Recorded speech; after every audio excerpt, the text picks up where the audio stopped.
Okay, I'm actually doing this. Okay, so I've been putting off making this video for a long time because it's extremely difficult to talk about, if I'm being honest. But I know that when I was in the throes of DPDR, I was YouTubing constantly, trying to find any relief whatsoever, trying to find answers, trying to figure out how to be normal again. And I just feel that I owe it to other people to share what happened to me, because it was something that I never heard about. And if I had heard about it, maybe I wouldn't have gotten as bad as I did so quickly. So I feel like I owe it to the people who would be searching, derealization, depersonalization. I hope that you've landed on this video because I do think this will be what you need to hear. So my name is Alana. I am currently 23 years old, and a few years ago, I was a normal girl. I had a boyfriend and I ran my own business, and I was out of high school, and I was an anxious person, but nothing out of the ordinary.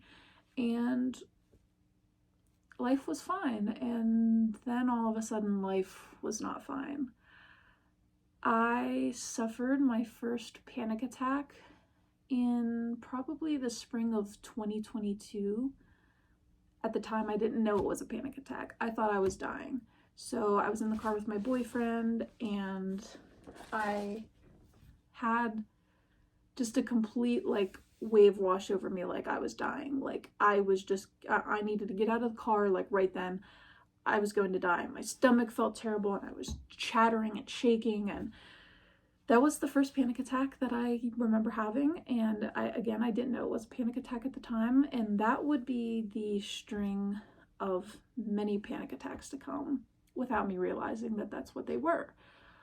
And so my life went from being pretty overall, normal to, I also should say normal, because what is normal? But for me, normal was not having panic attacks. So to go from that to having almost daily panic attacks was pretty crazy, especially because I did not know what they were, which kind of sounds stupid, but for someone who was uneducated in what anxiety can do and OCD can do, I didn't know. And that's again sort of my purpose with this video, is that I hope it brings some awareness to these things that I wish I had known.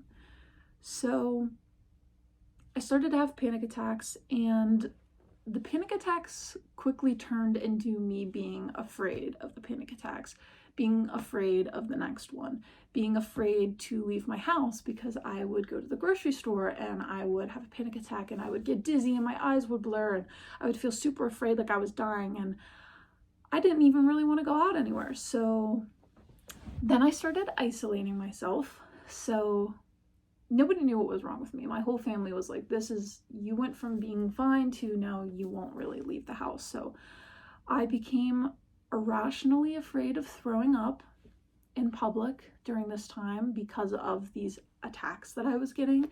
And so I started to close myself off to the world, slowly but surely, so subtly, to the point that I think people weren't realizing what was happening to me, my family, my boyfriend. I didn't want to go to the store. I didn't want to get in the car. I was afraid to even drive from my house to my boyfriend's house. And after a while, I just shut myself off from normal life, which unfortunately I was able to do because I ran my own business and I didn't have to show up to a job or anything like that. It wasn't like I had to quit my job. I just had the luxury, so to speak, of starting to stay home. And the panic attacks continued. They didn't go away because I was so afraid of them. It becomes a cycle. And I remember vividly one day of not leaving my boyfriend's house. Like I was just in this one room and like I didn't really want to go anywhere else. I looked up after I woke up and the room looked weird. And this wave of panic went through me of like, why does the room look weird? It almost looked like I could see everything. I knew what everything was, but it didn't feel right. So logically, I knew, okay, I'm in my boyfriend's house, like everything is fine, but it does not feel fine. I don't feel like this is real. It felt like everything was distorted, like everything looked wrong, but I knew that deep down everything was right, but it didn't feel right, which sounds insane. So logically, I thought I was going insane. So I know this is a common thing that many people with DPDR experience, the feeling like I must be losing my mind. I was right there with you. I was like so freaked out by this that I was like, surely like I just need to get some sleep and this is gonna go away. It did not go away. That would be the start of a multi-year long experience of severe DPDR and what I would later come to find out was OCD. So there is a lot in my journey with OCD and derealization, depersonalization disorder that delayed my treatment. And without going into too much detail, there were some personal factors with my family and just things that transpired that caused the delaying of me getting professional help. We were trying holistic methods, and for a while we thought I was actually going through a mold exposure-induced psychosis. That's how severe the disillusionment and my fear of my surroundings was, is that people around me genuinely thought that I must have been in a state of psychosis, which obviously did not help the panic that I was going crazy or that I was losing my mind. And throughout this, my boyfriend was one of the few people who always told me that you're not going crazy. I know that you're in there. I don't know what's happening, but we're gonna figure it out. Hi, so this is editing Alana. Just wanted to pop in and say, it sounds like really bad how I was explaining like I got delayed medical treatment for this, and like it sounds bad, but it was just complicated. I wasn't mistreated or anything like that. I was an adult at the time. I could have gone anytime that I wanted to, but money was a factor, and just like it was more complicated than I cared to get into, but nobody mistreated me, you know, everything was fine. So just wanted to clarify that. So there was probably like 6-7 months worth of time where like I was not getting professional help, which please, if you are starting to feel this way, please go seek help somewhere. Go to a doctor, get your vitamin levels checked, see a therapist, because that is when my recovery started. Back in already again to say, I also do know that seeing somebody like professional medical help is a luxury, and that not everybody has access to it and can afford it. That was also my case for a very long time. I could not afford it for a very long time, and my boyfriend's family was generous enough to help me out with that. And so I realize it is difficult, but for me and my story personally, that is what was a huge turning point for me. So I can't lie and say that I was able to like do it on my own, but I do know that it is a luxury. I don't want to make it sound like it's something easy to do, to be able to go and find a therapist and pay for it. I do know that. That is what has allowed me to be in my own apartment and drive again and go out in public again and feel the relief from DPDR. It didn't start until I got professional help. I just want to make that very clear. I don't think that this is something that you should battle with your own knowledge, or you should read a book and just be like, yep, I'm going to be able to follow that. I thought that, and then I got professional help, And I was lucky enough to find therapists who knew about these things and were understanding. And I know that's not everybody's experience, but I truly encourage it to the highest degree possible. So it took a very long time for me to go seek out medical professional help, which was a huge mistake. And I want to preface this as well with, I actually ended up having an extreme vitamin deficiency. I had a niacin deficiency where there was no detectable niacin in my body. So eventually when I did finally go to get medical help, I was also having like these severely bad physical symptoms. I lost like 40 pounds. I was unhealthy. I was barely eating. I could barely walk. I had no energy. So that ended up being contributed to the vitamin B3 deficiency. So again, please seek medical help because some of these things could be due to other factors. So I did have a severe vitamin D deficiency. I did have no niacin in my body, which is necessary for your brain to function. So after I started to feel weird every day and things didn't feel right, and I would look outside and I would look at the trees and they just didn't even feel like trees to me anymore. I was like, I know that's a tree, but it doesn't feel like it at all. And that is terrifying. Everything that you once knew, suddenly I wake up every day and it's like, I don't understand why it doesn't feel right. And so I got caught in this loop of, I need to feel normal again. I'm checking my surroundings constantly. I'm looking at different things. I'm testing myself to see if it's making me feel good, if it's making me feel bad. And if it's making me feel bad, then I'm more afraid and I want to go outside even less because I don't even want to look at it. There was a very, very long period of time where I would just lay in bed and cover my eyes because for a very long time, I was too afraid to even want to open my eyes, which sounds insane to say now, which just goes to show how much you can progress. But I didn't even want to have my eyes open. And I would get this weird feeling in my eyes, and I would think that, like, I was going to rip my eyes out, which, like, is insane. And again, later, those things would be contributed to OCD. So at the time, I still didn't know that. But I actually stumbled upon a TikTok creator who talked about derealization not that long into this journey. And I remember telling my boyfriend, that is exactly how I feel. This has to be what is wrong with me because that's how I feel. Like nothing is real. I'm looking around and I'm just panicked and nothing makes sense. And I feel weird and I can't make it go away. And I just want to be normal again. And that's everything that she talked about. And I was like, that is it. That is what's happening to me. And unfortunately, I tried her techniques on my own. And when they didn't help immediately, I just gave up on that being the possibility, which then I later came to be diagnosed with that very thing, probably a year later after that experience.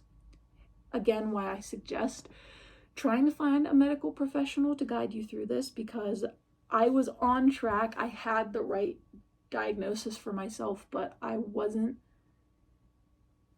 able to treat myself through it. So everything felt weird to me. I would say that I had more derealization than I had depersonalization. It was more so like, my house feels weird. My room feels weird. I was afraid of the walls for a while. Like I didn't even want to look at the walls because they didn't look right to me. And then I would think to myself, I'm never going to be able to look at the walls ever again without thinking of this. Like I'm never going to be able to look at a wall and not feel afraid. And then those kind of thoughts compound on each other so quickly and they escalate so fast of, I'm never going to be the same again. I'm losing my mind. I'm becoming schizophrenic.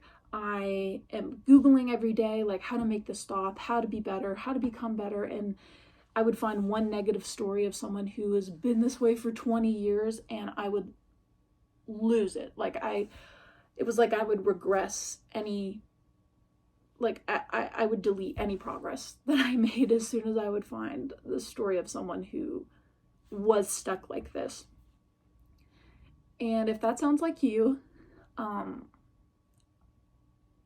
understand you on a level that not many people could understand. And I remember in the throes of this thinking, no one can help me. Nothing can help me. I am destined to be this way forever. I'm a shell. I felt like a shell of my former self. I couldn't find joy in anything. I am an artist. I paint. These are all of my things. I stopped painting. I thought I was never going to be able to paint ever again. I didn't even want to look at the canvases because everything looked so weird to me that like I didn't even want to look at anything anymore. And I was hopeless. And, you know, I put a trigger warning at the beginning of this video, but there were many times that I genuinely lost all hope in pushing myself forward. And I would think to myself that if this is how I'm going to feel for the rest of my life, then I'm not so sure that I want to continue to live the rest of my life. And that went on for a very long time. Not to mention the B3 deficiency I had, the niacin deficiency, did actually cause confusion for me for a good few months span. So on top of the derealization, depersonalization, OCD problems, and panic attacks, I was having confusion, which just made everything much worse. I actually have a piece of paper that I have from that time where I had to write on a piece of paper how I actually got into my house, because I couldn't comprehend the fact that I was born and then brought into the house and that I could just leave and come back at any time. I was just like not understanding stuff like that. So there was a level of confusion for a while that did not come from the DPDR. That did go away when I took niacin. But once I started to take the niacin and the confusion went away, but the weird feelings stayed, that made me even more afraid. So the panic attacks continued, the weird feelings continued. I barely left the house. My boyfriend, who is now my fiance and going to be my husband in a few months, I can't thank him enough, because there were days that I would lay in his bedroom in the complete darkness and have my eyes shut all day and do nothing but cry. I would just cry for hours and be like, I'm never going to be the same again. I don't even want to try. I can't do this. I'm too afraid. And he stuck by me through that and sat with me every day and pushed me into my recovery. And for that, I will never be able to repay him. And I'm thankful that I had somebody like that in my corner. And I sort of want to be the one to say to you that it is possible. It is possible to dig yourself out of a hole that bad. I could barely leave his bedroom. I couldn't drive anymore. I was afraid to go to the store. I was honestly afraid to even have my eyes open, even in the comfort of my own home. And I have been able to come from that, living at my boyfriend's parents' house, to having my own apartment with my fiance. I have 2 cats, have my own job. I've started painting again, and it is possible. So the biggest thing that started my path to recovery, finally, after still not knowing what was wrong with me, not understanding why I couldn't make myself better, or why I couldn't feel normal again, I found this book, and it is called Exit the Dream: How to Permanently Cure Depersonalization and Derealization by Lucy Bain. This is what it looks like. I found this on Amazon and bought it, and I think that if you are going through this issue, or you feel similar to me and you've come across depersonalization, derealization disorder, and you're thinking, oh my God, that is what's wrong with me, please buy this book. Don't use it as a form of treatment. I still do think that the best advice I can give you is to take what you know about DPDR and take it to a medical professional. But this book, when I started reading it, it was almost, I could have written this book. This was the first time that I found literature that explained exactly how I was feeling. And I highlighted so much of this book. And it truly catapulted me towards recovery. And even on my worst days that I have now, while I'm still, I wouldn't even say I'm in recovery anymore, but I still have OCD and I still have to challenge it every single day. And there are worse days, and I still read this book and come back to it. But there was a part that, the introduction, and I'm going to read just a piece of it to you that I highlighted. You are currently most likely wondering how on earth it is humanly possible to heal from chronic dissociation. Derealization and depersonalization are terrifying, overwhelming mental states that involve rumination, panic attacks, intrusive thoughts about reality, and the conviction that you will never again feel grounded or normal. In the depths of DPDR, a mere walk to the park feels like stumbling through a post-apocalyptic reality while tripping on psychedelics, and even returning to the safety of your own home cannot assuage your terror. You peer at your own face in the mirror and no longer identify with it. You recognize your features and know who you are, for full cognitive lucidity is fortunately maintained in DPDR, but something is off. In short, you are no longer perceiving anything as you believe that you should be. Naturally, this elicits blood-curdling existential fear in you and incentivizes you to spend hours researching the condition, convinced that it is a fixed, intractable, organic basis, and that your brain is irreversibly damaged. And I remember reading that and thinking, that is me. That is what's happening to me. I remember I had to go see a neurologist, and I would say, oh, I'm getting a call from my fiance. I'll continue this. My apologies.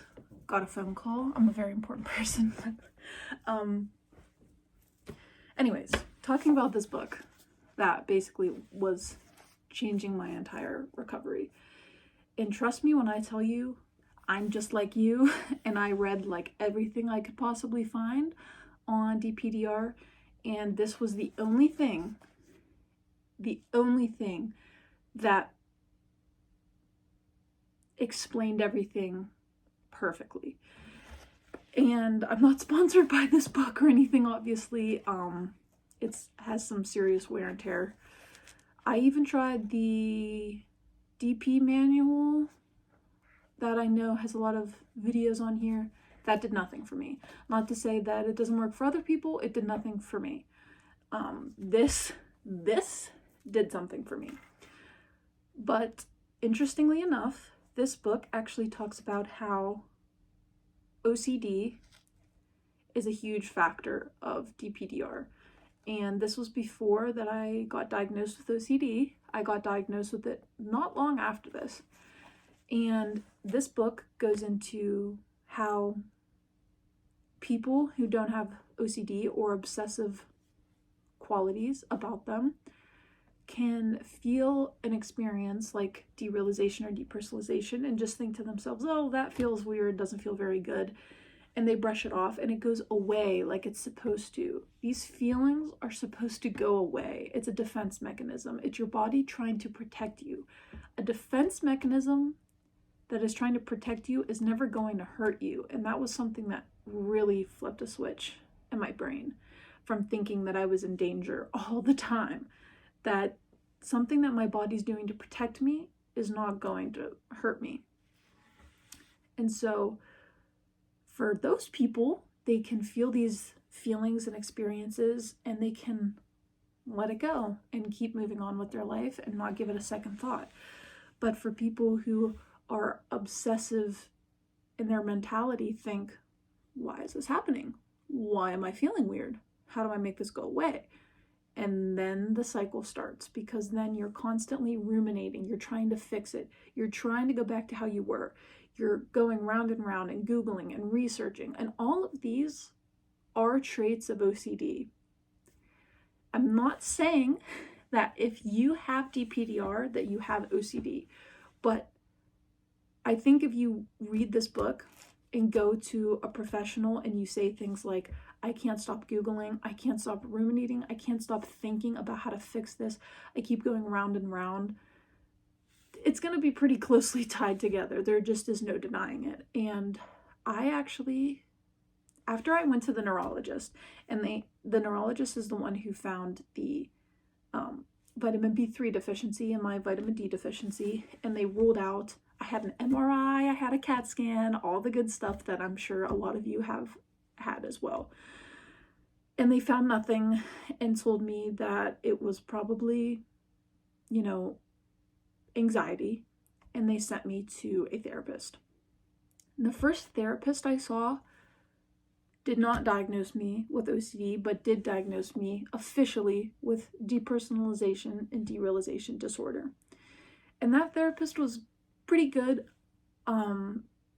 although we kind of just went in circles talking about like my family and the stress of my life and the stressors that may be making my anxiety worse, but we didn't actually attack the root problem of me being afraid to go into other rooms of the house and open my eyes and everything feeling weird all the time and thinking that it's never going to go away. And reality checking was a huge one for me.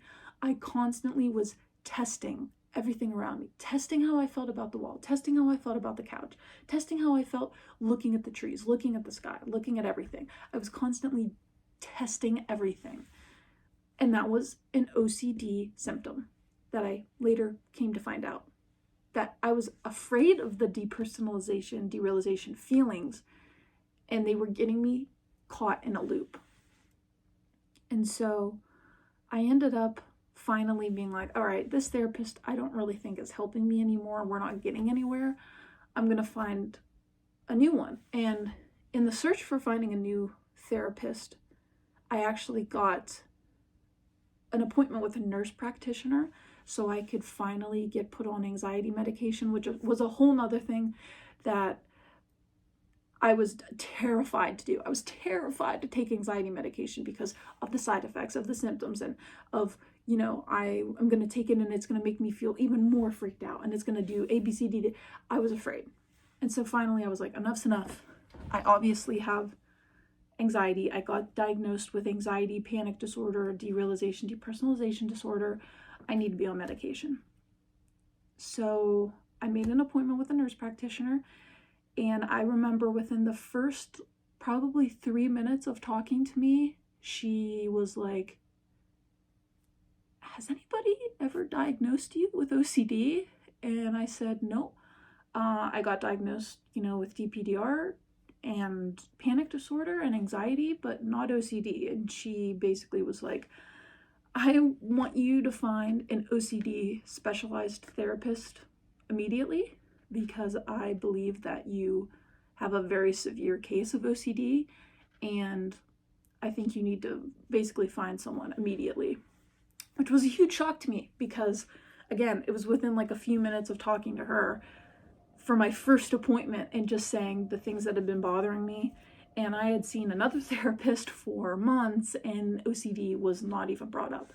So that just goes to show too that sometimes if your first therapist may not be agreeing with you or seeing eye to eye, or you're thinking that there's something missing, it couldn't hurt sometimes to keep going and keep looking. So she told me that she felt that I had OCD and to find a therapist, and she prescribed me with Zoloft. And I will say, being prescribed with Zoloft definitely pushed my recovery so far forward I can't even explain. I'm still on Zoloft to this day. I'm on 150 milligrams a day. And I was put on, a higher dose because of how severe my symptoms were with anxiety and everything. And as soon as I started taking the Zoloft, the thoughts started to lessen a little bit. Things started to feel a little more real to me sometimes. Like I would look around and things didn't feel so scary all the time. And I know medication does not help everyone, but this is my story. For me personally, when I started Zoloft, I felt a very big weight come off of me. I actually felt normal sometimes. And I say normal, I still do to this day.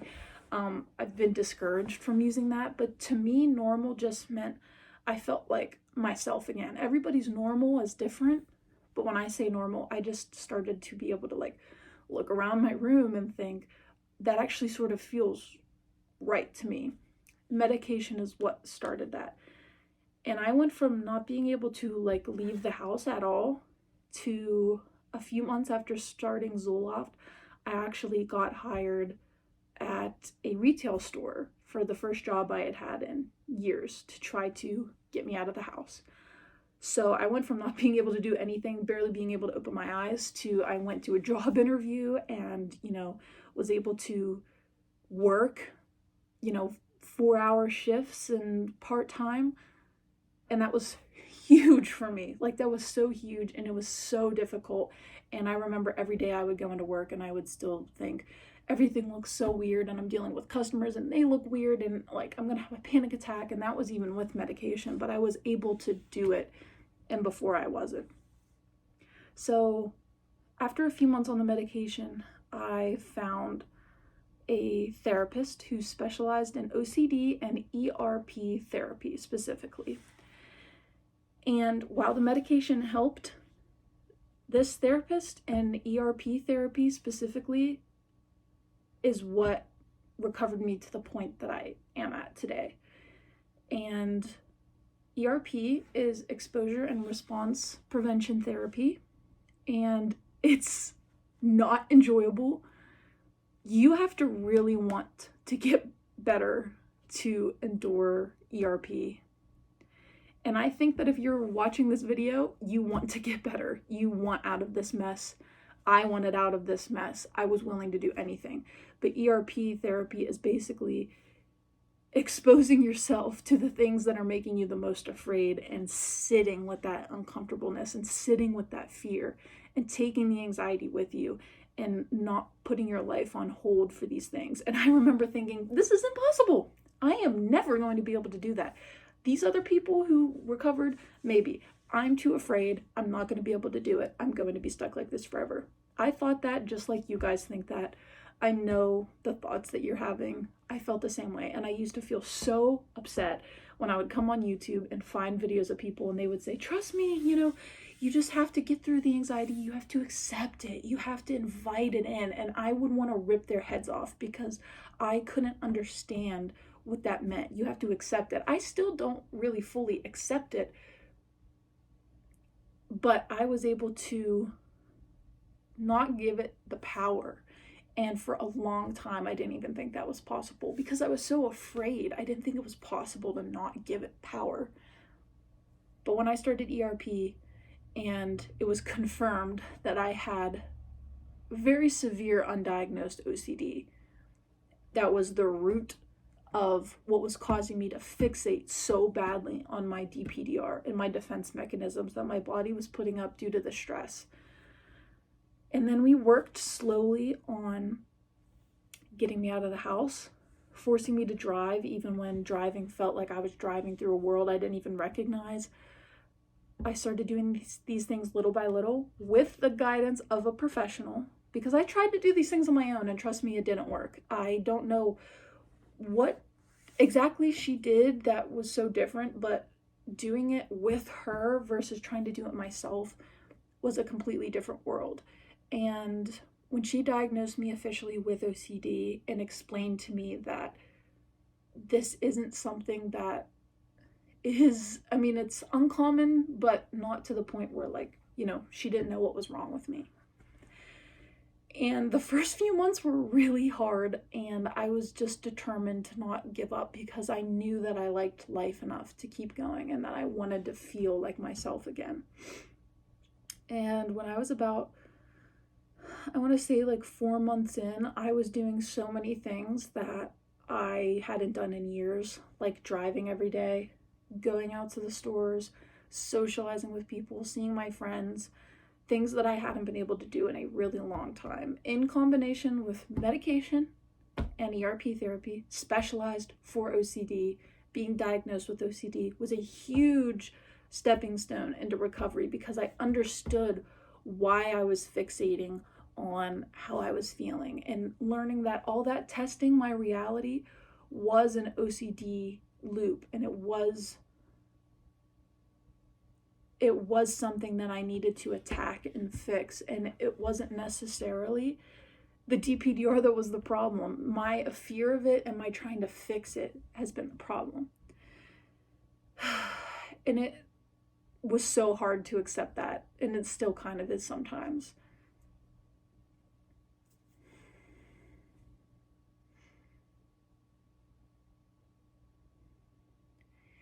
I just can't believe I suffered for so long. And having, again, without getting into too much detail about my personal life, people not believing me, people think that I was making this up, that I wasn't really sick, that, I should have been able to just get through it.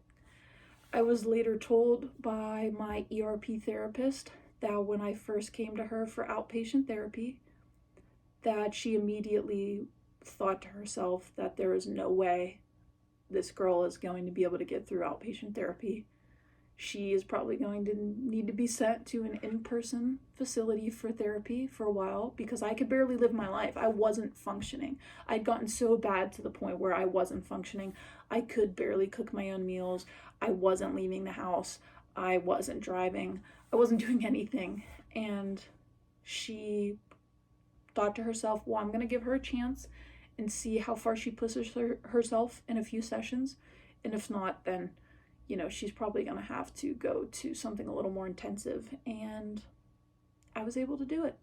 I was able to get there, and she later told me this, obviously not at the time, but that she was shocked at how far I was able to push myself in outpatient therapy. And now here I am. And so I know the thing that you want to hear is I feel totally fine, totally normal, like everything is back to normal. Everything's fine. And that's true and not true. Most days, I would say I'm like at 80%, where things like I go through my day and I don't really think about it. And I go through my day and I can drive and I can just get in the car and go to the store again, and I can just like go on a walk outside, and I can take care of myself, and I can take care of my partner, and I can maintain an apartment, and I can take care of my cats, and I can socialize with people, and I can talk to people, and I can have my eyes open, and I will say, I do not feel afraid all the time. I can wake up and I just think normal thoughts, and the first thing on my mind is, oh my God, like everything feels weird. When is this going to go away? Am I ever going to feel fine again? I will say, OCD is a lifelong thing. There is no cure. And that was a hard pill to swallow for a really long time. But one of the things about ERP therapy was learning to accept that some anxiety is a good thing, and erasing it is an unattainable goal. Trying to rid yourself completely of any anxiety, any unpleasantness, anything terrible is the goal. That should not be the goal, because that is an unattainable goal. The goal should be being able to feel these things if they come up, and being able to handle them if the derealization comes up in the future. If I'm having a bad day where I'm stressed and things start to feel a little funny around me, being able to have the tools now to say, I know what this is. I know not to get into a loop with this. And I know not to engage and to not give it importance. And having those tools and knowing how to manage and handle it, that should be the goal. And I like my life. I'm actually happy again. I have normal thoughts. I live in society like a normal person, and I have my days. I have my moments. Things still feel scary to me. I've had a couple panic attacks in, the past few months, but I was able to get through them and get back to my schedule. I didn't let myself then start to fall apart like I did before, because I didn't know better. I didn't know what was wrong with me. And I know this video is long, and honestly, I have so much more to say about this topic than I can fit into a video, but this is my story with it. This is how I managed to get myself to a point where I can be a person again, and I'm still working on it every single day. I could make videos on, you know, the specific symptoms I had. Like, I could go way more into detail about my journey with medication. I have so much to say, so I hope it's hard to condense multiple years of recovery from something like this into one singular video. So I tried to do my best. But again, please, this Exit the Dream book, if you're gonna start anywhere with your recovery, please start here. Even if you think to yourself, there's no way I have OCD, that is fine. But even the way that it explains the experience of DPDR, and if you have a loved one that is going through DPDR, reading this would help you understand them so much better. I thought that I was a hopeless case and that I was destined to be screwed up forever. And I was resentful that I went from being a normal person to having my life be just panic and fear every single day, not recognizing things the correct way, not perceiving them right anymore. And it can change, and it will change. You can change it. You have the strength. If you're watching this video, you have the strength to change it. You just need the right attack plan. And, you know, if people actually watch this, that's amazing, because I know that I was in the deepest, darkest holes of YouTube when I was going through this, trying to find answers.